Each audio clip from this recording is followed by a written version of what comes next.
നമ്മളൊരു അമുസ്ലിമായി ഇടപെടുന്നിടത്ത് റസൂലുള്ളാഹി തങ്ങൾ പറഞ്ഞു, നാളെ പരലോകത്തേക്ക് ഏതെങ്കിലും ഒരു ദിമ്മി എന്ന് പറഞ്ഞാൽ മുസ്ലിമീങ്ങളോട് ശത്രുത കാണിക്കാതെ ജീവിക്കുന്ന മുസ്ലിമീങ്ങളായ ആൾക്കാർ, കോടിക്കണക്കിന് ആൾക്കാർ ലോകത്ത് ശത്രുത വളരെ കുറച്ചുള്ളൂ.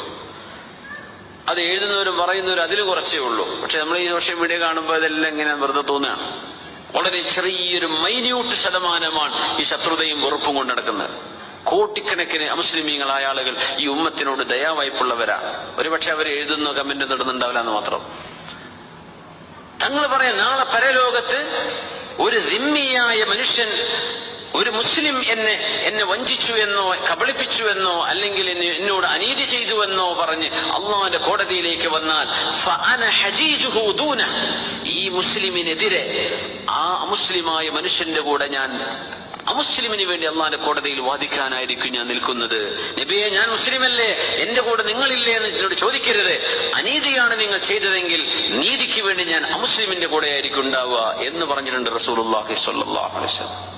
അത്ര ഗൗരവമുള്ള വിഷയമാണ് അൽ മുഖ്സിത് സുബ്ഹാന. നീതി നടപ്പാക്കണം. യഅ്ദിലുഹു അഖ്റബു ലിത്തഖ്വ. നിങ്ങൾ മുത്തഖീങ്ങളാണോ? അതാണ് ചെയ്യേണ്ടത്.